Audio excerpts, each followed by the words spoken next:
एक भी अहम खबर खां के आगाह कई पिया। गौसपुर वेझो अगवा थियल चइनि ॼणनि जी बाज़ियाबी लाइ वारसनि धरणो हणी रोड ब्लॉक करे छॾियो आहे। अव्हां खे आगाही ॾेई रहिया आहियो। ख़ुदा बख़्श टावरी, अल्लाह ॾिनो, नूरुद्दीन भलकाणी ऐं सॼण मीराणी जी आज़ादीअ लाइ धरणो हंयो वियो आहे।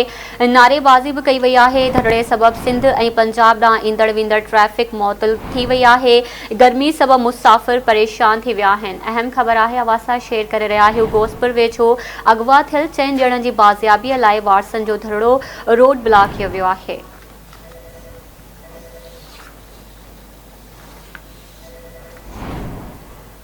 ब्रेकिंग न्यूज़ आहे अव्हां सां शेयर करे रहिया आहियूं। ख़ुदा बख़्श टावरी, अल्लाह ॾिनो, नूरुद्दीन भलकाणी ऐं सॼण मीराणी जी आज़ादीअ लाइ धरणो हंयो वियो आहे। नारेबाज़ी बि कई वई आहे।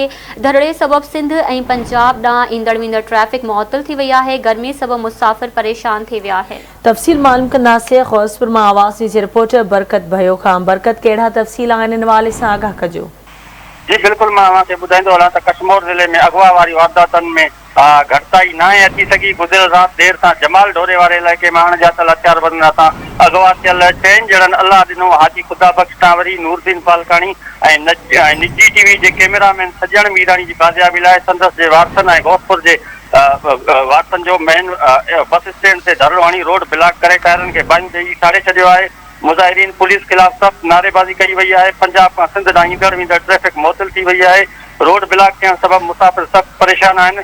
गौसपुर ऐं कश्मीर ज़िले मुख़्तलिफ़ इलाइक़नि मां 30 खां वधीक माण्हू अगवा थी विया आहिनि। मुगवियुनि मां 10 मुगवियुनि जो तालुक़ु गौसपुर सां आहे, जॾहिं त मजमूई तौर ते कश्मीर ज़िले मां 30 खां वधीक माण्हुनि खे हथियारबंद मुबैना तौरु अगवा करे गढ़ी तेगो ऐं दुरानी मार जे कचे वारे इलाइक़नि में भुंग ख़ातिर बांदी बणाए रखियो आहे। पर कश्मीर ज़िले जी पुलिस ॻोयनि सां मुक़ाबिलो करे मुगवियुनि जी बाज़ियाबी कराइण बदिरां ॻोयनि लॻा बेवस बणिजी मुगवियुनि जी बाज़ियाबी लाइ अगवाकार टोले खे मिंथ मेड़ या वरी राजवी कोशिशूं करण में रुधल आहे। ठीक है बरकत, तफ़सीलुनि खां आगाह करण लाइ अव्हां जी वॾी महिरबानी।